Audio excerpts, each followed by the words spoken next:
ಎಲ್ಲರಿಗೂ ನಮಸ್ಕಾರ ಸ್ನೇಹಿತರೆ. ನಾವು ಸೌಜನ್ಯಾಳ ಈ ಕೇಸ್ ಬಗ್ಗೆ ತುಂಬ ಹೋರಾಡ್ತಾ ಇದ್ದೇವೆ. ಇದಕ್ಕಿಂತ ಮೊದಲು ನಾವು ಹೋರಾಡ್ತಾ ಇರೋದು ಎಲ್ಲಿ ಅನ್ನೋದನ್ನು ಮೊದಲು ಸರಿಯಾಗಿ ತಿಳ್ಕೊಳ್ಬೇಕಾಗತ್ತೆ.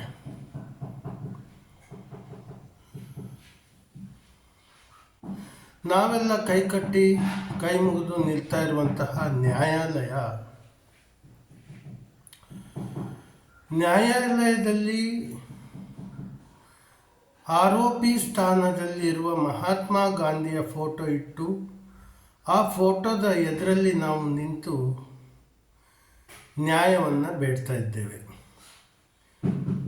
ಅತ್ಯಾಚಾರದ ಆರೋಪಿ ಸ್ಥಾನದಲ್ಲಿರುವ ಮಹಾತ್ಮ ಗಾಂಧಿಯ ಫೋಟೋವನ್ನು ನ್ಯಾಯಾಲಯದಲ್ಲಿ, ಅದರಲ್ಲಿಯೂ ನ್ಯಾಯಪೀಠದಲ್ಲಿ ಇರುವಂಥ ಪೀಠದ ಮೇಲ್ಭಾಗದಲ್ಲಿರುವಂತಹ ಮಹಾತ್ಮ ಗಾಂಧಿಯ ಫೋಟೋ ಇರುತ್ತೆ.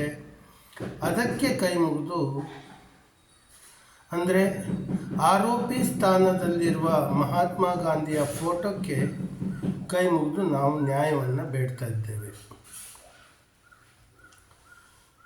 ತೀರ್ಪನ್ನು ಕೊಡುವ ನ್ಯಾಯಾಲಯವೇ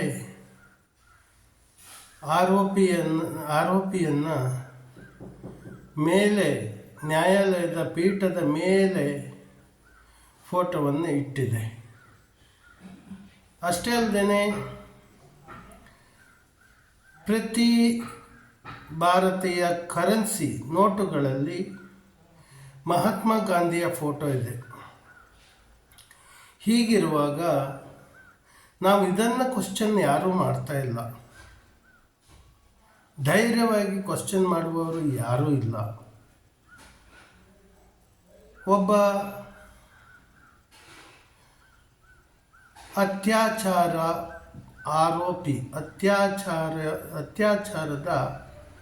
ಆರೋಪದಲ್ಲಿ ಇರುವ ಮಹಾತ್ಮ ಗಾಂಧಿಯ ಫೋಟೋ ನಮ್ಮ ಇಂಡಿಯನ್ ಕರೆನ್ಸಿಯಲ್ಲಿ, ನೋಟುಗಳಲ್ಲಿ ಇದೆ. ಅಷ್ಟೇ ಅಲ್ಲದೆ ನ್ಯಾಯಾಲಯದಲ್ಲಿಯೂ ಸಹ ನ್ಯಾಯಪೀಠದ ಮೇಲ್ಭಾಗದಲ್ಲಿ ಫೋಟೋ ಇರೋದು ಮಹಾತ್ಮ ಗಾಂಧಿ ಆರೋಪಿ ಸ್ಥಾನದಲ್ಲಿ, ಅದು ಅತ್ಯಾಚಾರದ ಆರೋಪ ಸ್ಥಾನದಲ್ಲಿರುವ ಮಹಾತ್ಮ ಗಾಂಧಿಯ ಫೋಟೋ ನೋಡಿ ನಾವು ಕಟಕಟೆಯಲ್ಲಿ ನಿಂತು ನ್ಯಾಯವನ್ನು ಬೇಡ್ತಾ ಇದ್ದೇವೆ. ಎಲ್ಲಿಯವರೆಗೆ ಆ ಒಂದು ಮಹಾತ್ಮ ಗಾಂಧಿ ಆರೋಪ ಸ್ಥಾನದಲ್ಲಿ, ಅತ್ಯಾಚಾರದ ಆರೋಪ ಸ್ಥಾನದಲ್ಲಿ ಇರುವಂಥ ಮಹಾತ್ಮ ಗಾಂಧಿಯ ಫೋಟೋಕ್ಕೆ ನಾವು ಎಲ್ಲಿಯವರೆಗೆ ಕೈ ಮುಗಿದು ನಿಲ್ತೇವೋ ಅಲ್ಲಿಯವರೆಗೂ ಸರಿಯಾದ ನ್ಯಾಯ ಸಿಗುತ್ತೋ ಇಲ್ಲವೋ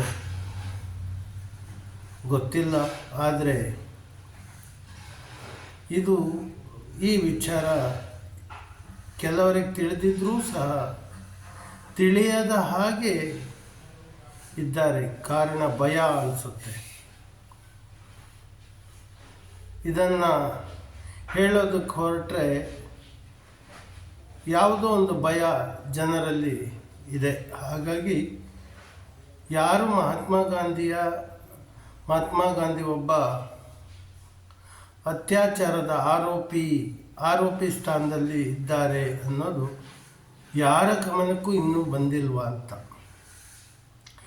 ಎಲ್ಲರಿಗೂ ನಾನು ತಿಳಿಸೋದಿಷ್ಟೇ, ಗಾಂಧಿಯೇ ಗಾಂಧಿ ಹಂತಕ ಎಂಬ ಪುಸ್ತಕವನ್ನು ಬಿಡುಗಡೆ ಮಾಡಿದ್ದು ನಮ್ಮ ಸರ್ಕಾರವೇ, ಅಂದರೆ ಭಾರತ ಸರ್ಕಾರವೇ ಅದನ್ನು ಪರ್ಮಿಷನ್ ಕೊಟ್ಟಿದೆ. ಇದರ ಆಧಾರದಲ್ಲಿ ನಾನು ಹೇಳ್ತಾ ಇರೋದು. ಇಷ್ಟೇ ಅಲ್ಲದೆ ಎಷ್ಟೋ ಪುಸ್ತಕಗಳನ್ನು, ಸಾಕಷ್ಟು ಗ್ರಂಥಗಳನ್ನು ಓದಿ ನಾನು ತಿಳಿದದ್ದು ಮಹಾತ್ಮ ಗಾಂಧಿಯು ಒಬ್ಬ ಅತ್ಯಾಚಾರಿ ಅನ್ನೋದು ತಿಳ್ಕೊಂಡೆ.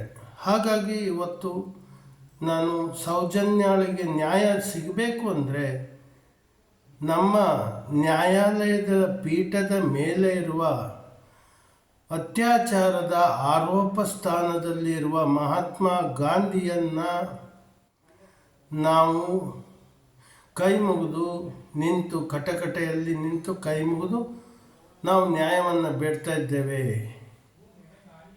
ಇದು ಸರಿ ಇರಬಹುದಾ? ಇದರ ಬದಲಿಗೆ ಕಾನೂನನ್ನು ಅಧ್ಯಯನ ಮಾಡಿದ್ದು ಅಲ್ಲದೆ ಕಾನೂನು ನಮ್ಮ ಸಂವಿಧಾನವನ್ನು ಬರೆದಂತಹ ಅಂಬೇಡ್ಕರ್ ಹಾಗೂ ಸ್ವತಂತ್ರ ಹೋರಾಟಕ್ಕೆ ತಮ್ಮ ಜೀವವನ್ನೇ ಬಲಿದಾನ ಮಾಡಿರುವಂತಹ ಭಗತ್ ಸಿಂಗ್ ಹಾಗೂ ಸಾವರ್ಕರ್ ಹಾಗೂ ಸಂಗೊಳ್ಳಿ ರಾಯಣ್ಣ ಹೀಗೆ ಸಾಕಷ್ಟು ಜನರು ನಮ್ಮ ಭಾರತದ ಸ್ವತಂತ್ರಕ್ಕಾಗಿ ತಮ್ಮ ಪ್ರಾಣವನ್ನೇ ಬಿಟ್ಟಿದ್ದಾರೆ. ಗೋಖಲೆ ಇನ್ನೂ ಎಷ್ಟೋ ಜನರು. ಆದರೆ ನಾವು ಯಾರನ್ನು ಇಟ್ಟು ಆಚರಣೆ ಮಾಡ್ತಾ ಇದ್ದೇವೆ? ಮಹಾತ್ಮ ಗಾಂಧಿ ದಿನಾಚರಣೆ.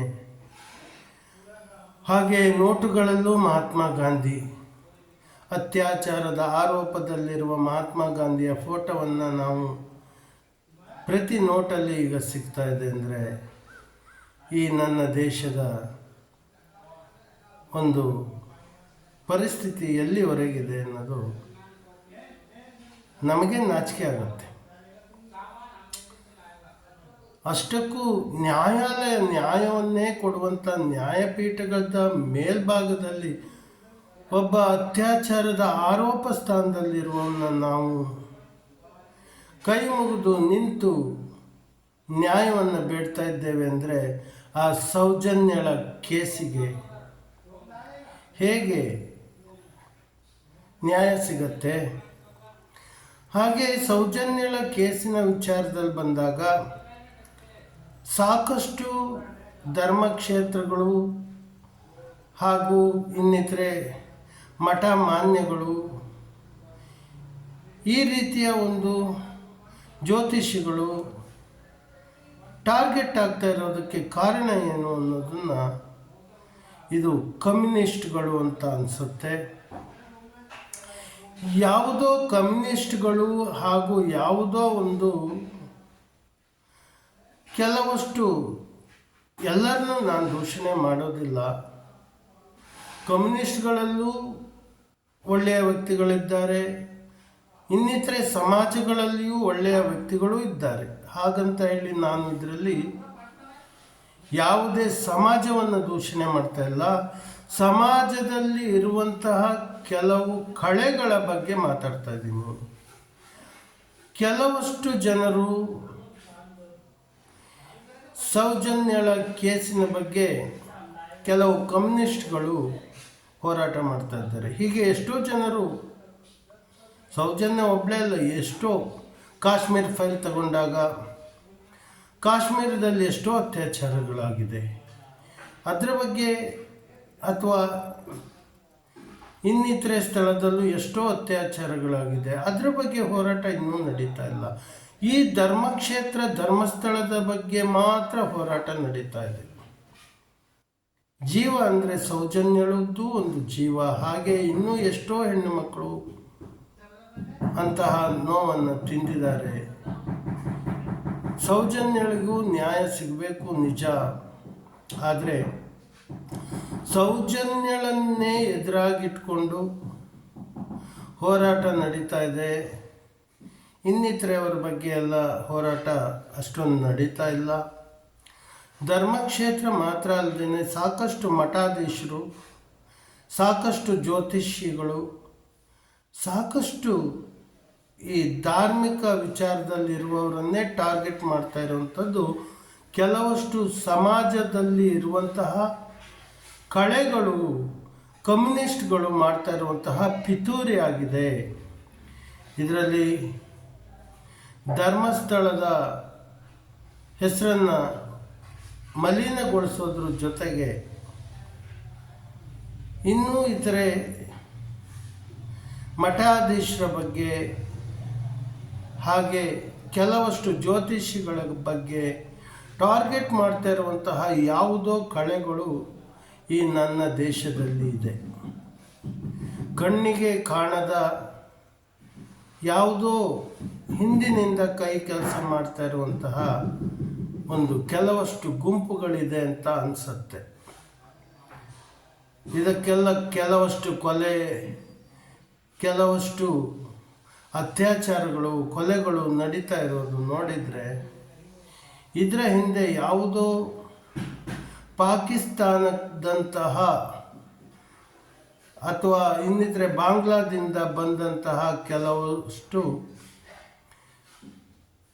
ಓಡಿ ಬಂದಂತಹ, ಅಂದರೆ ನಮ್ಮ ದೇಶಕ್ಕೆ ನುಸುಳಿ ಬಂದಂತಹ ಕೆಲವಷ್ಟು ಗುಂಪುಗಳು, ಇದರಲ್ಲಿ ಗುಂಪುಗಳ ಕೈವಾಡ ಇದೆ ಅಂತ ಅನಿಸುತ್ತೆ.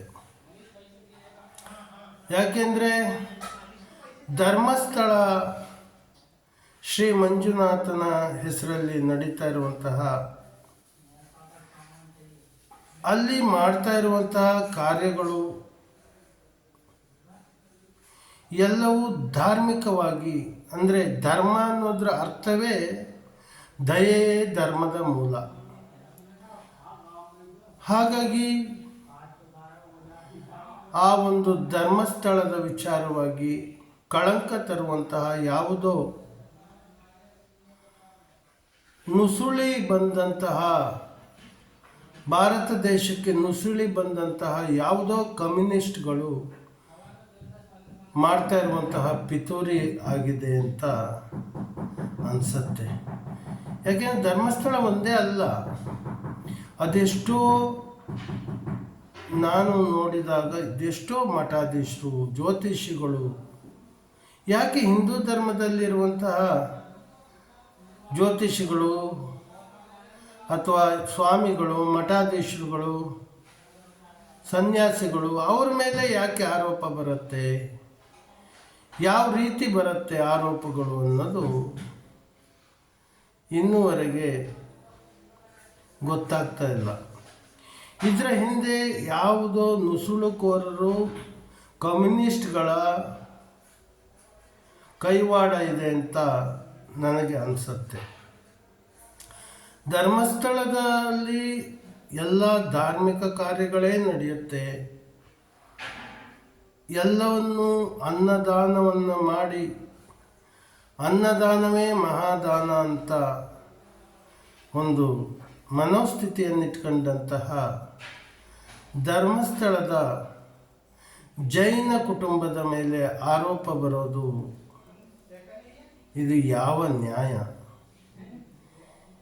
ನನಗನ್ಸುತ್ತೆ, ಒಂದು ಪಕ್ಷ ಆ ಜೈನ ಕುಟುಂಬದ ಮೇಲೆ ಆರೋಪವನ್ನು ಮಾಡೋದಾದರೆ ಅವರು ಅಷ್ಟೊಂದು ಯಾಕೆ ಅನ್ನದಾನವನ್ನು ಮಾಡಿ, ಅದು ಯಾರದ್ದೇ ಇರಲಿ, ಭಕ್ತರದ್ದೇ ಆಗಿದ್ದರೂ ಸಹ ಯಾಕಾಗಿ ಅನ್ನದಾನ ಮಾಡ್ತಾರೆ? ಯಾಕಾಗಿ ಧಾರ್ಮಿಕ ವಿಚಾರದಲ್ಲಿ, ಅಂದರೆ ಹಿಂದೂ ಧರ್ಮ ಹಾಗೂ ನಮ್ಮ ಈ ಜೈನ ಧರ್ಮ ಇರ್ಬೋದು, ಹಿಂದೂ ಧರ್ಮದ ಇನ್ನಿತರೆ ಅಂಗಗಳಾದಂತಹ ಜೈನ ಧರ್ಮ, ಬೌದ್ಧ ಧರ್ಮ, ಇನ್ನಿತರ ಎಲ್ಲ ಧರ್ಮಗಳು, ಸಾಕಷ್ಟು ಧರ್ಮಗಳು, ಅಂದರೆ ಅದರಲ್ಲಿ ಹಿಂದೂ ಧರ್ಮವು ಪ್ರಧಾನವಾಗಿ ನಾನು ಹೇಳಬೇಕು ಅಂದರೆ ದಯೆಯೇ ಧರ್ಮದ ಮೂಲ ಅನ್ನುವ ಒಂದು ಟಾಪಿಕ್ ಇಟ್ಕೊಂಡಂತಹ ನನ್ನ ಈ ಹಿಂದೂ ಧರ್ಮದಲ್ಲಿ ಅಂತಹ ಒಂದು ಘಟನೆಗಳು ನಡೆಯೋದು ಸಾಧ್ಯವೇ ಇಲ್ಲ. ಅಹಿಂಸಾ ಪರಮೋ ಧರ್ಮ, ವಿಶ್ವಜೀವ ಸಂಕುಲ ಧರ್ಮ, ವೃಕ್ಷೋ ರಕ್ಷತೆ ರಕ್ಷಿತಃ, ಸತ್ಯಮೇವ ಜಯತೆ. ಮತ್ತೊಂದು ಸಾರಿ ನಾನು ಹೇಳ್ತಾ ಇದ್ದೇನೆ ಸ್ನೇಹಿತರೆ, ಈ ನನ್ನ ಹಿಂದೂ ಧರ್ಮದ ಬಗ್ಗೆ ಅಥವಾ ವಿಗ್ರಹ ಆರಾಧನೆ ಬಗ್ಗೆ ವಿರೋಧ ಪಡಿಸುವಂತಹ ಯಾವುದೋ ಒಂದು ಶಕ್ತಿ, ಅಂದರೆ ನುಸುಳುಕೋರರಿಂದ ಎಲ್ಲವೂ ನಡೀತಾ ಇದೆ ಅಂತ ಅನಿಸುತ್ತೆ. ಹಿಂದೂಸ್ತಾನದಲ್ಲಿ, ನಮ್ಮ ಹಿಂದೂ ಧರ್ಮದಲ್ಲಿ ಯಾವುದೇ ಕೊಲೆ, ದರೋಡೆಗಳು, ಕೊಲೆ ಅಂತೂ ನಡೀಲಿಕ್ಕೆ ಸಾಧ್ಯವೇ ಇಲ್ಲ, ಅತ್ಯಾಚಾರಗಳು ನಡೀಲಿಕ್ಕೆ ಸಾಧ್ಯವೇ ಇಲ್ಲ. ಇದರ ಹಿಂದೆ ಯಾವುದೋ ನುಸುಳುಕೋರರ ಕೈವಾಡ ಇದೆ ಅನಿಸತ್ತೆ.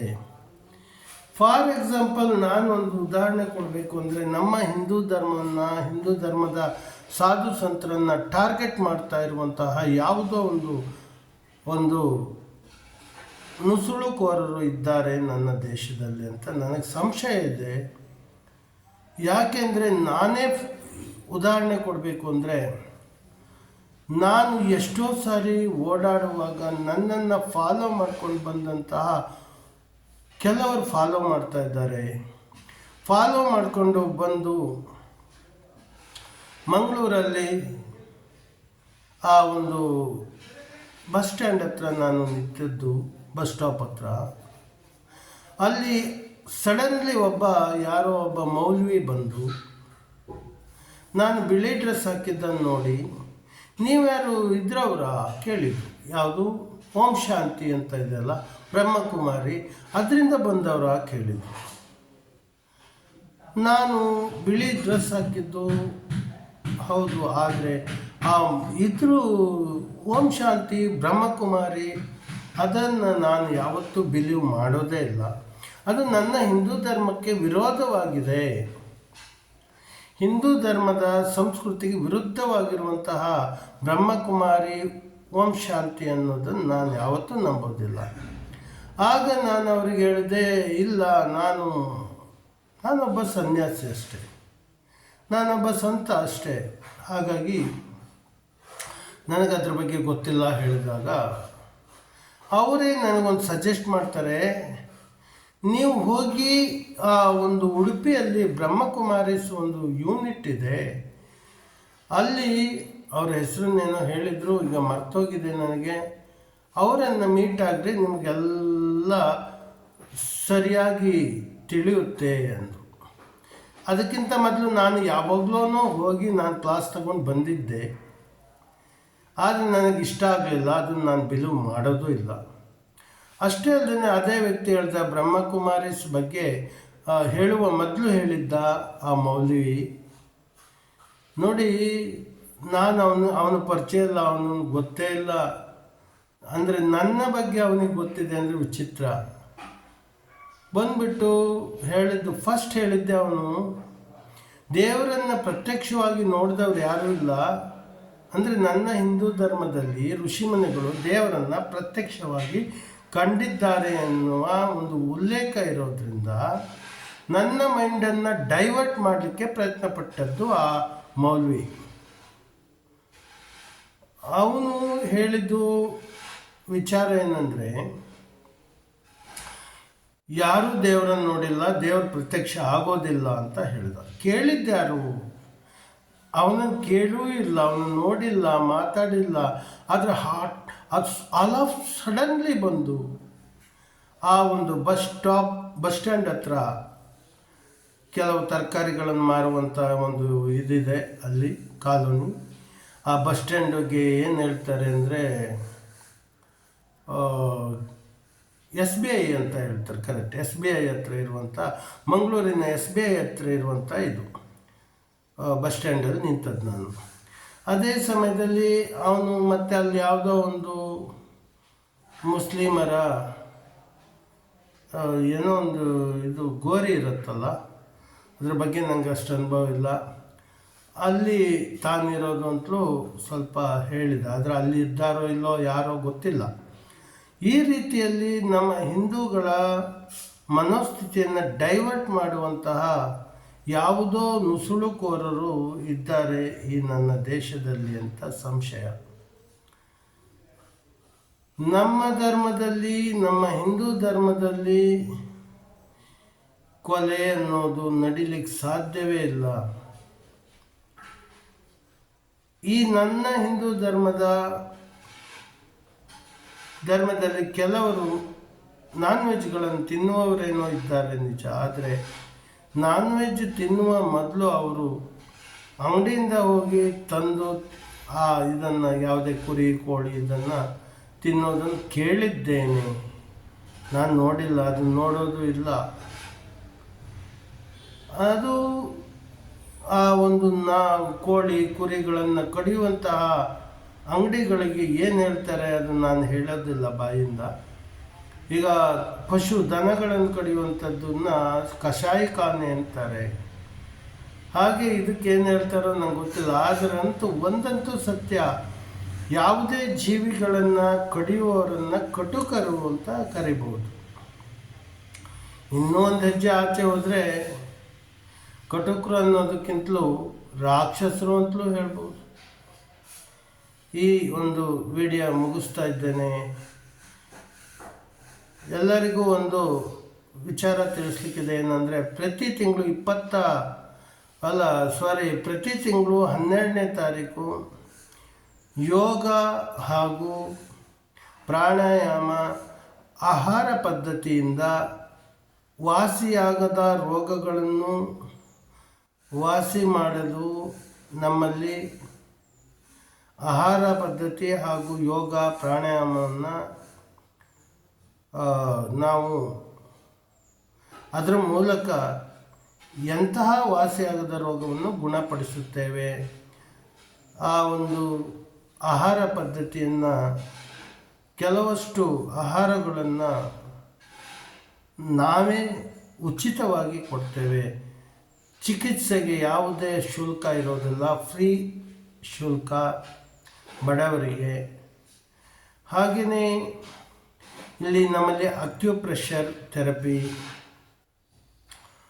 ಹಾಗೆ ಯೋಗ ಪ್ರಾಣಾಯಾಮ ಅಕ್ಯುಪ್ರೆಷರ್ ಆಹಾರ ಪದ್ಧತಿ, ಇದರ ಮೂಲಕ ಸಂಪೂರ್ಣವಾಗಿ ಯಾವುದೇ ರೋಗ ಇದ್ದರೂ ಸಂಪೂರ್ಣವಾಗಿ ಗುಣಪಡಿಸಲಾಗುತ್ತದೆ ಉಚಿತವಾಗಿ.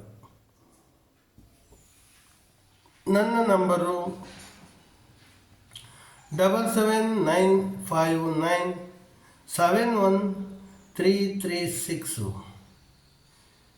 ಅಪಾಯಿಂಟ್ಮೆಂಟು ತಗೊಂಡು ನಮ್ಮಲ್ಲಿ ಬರಬೇಕು. ಅಪಾಯಿಂಟ್ಮೆಂಟ್ ಇಲ್ಲದೇ ಯಾರೂ ಬರಲಿಕ್ಕಾಗೋದಿಲ್ಲ. ಅಪಾಯಿಂಟ್ಮೆಂಟು ಬರುವ ಮೊದಲು ನಮ್ಮಲ್ಲಿ ಅಪಾಯಿಂಟ್ಮೆಂಟ್ ತಗೊಂಡೇ ಬರಬೇಕು. ಹಾಗೆ ಇದು ನಮ್ಮ ಆಶ್ರಮ ಇರೋದು ಗಾಯತ್ರಿ ತಪೋಭೂಮಿ ಕುಟೀರ. ಅದರ ಹೆಸರು ಗಾಯತ್ರಿ ತಪೋಭೂಮಿ ಕುಟೀರ, ಮಠದ Bettu, Koteshwara post, Kundapura taluk, Udupi district, Karnataka state. ಸಂಪರ್ಕಿಸಿ.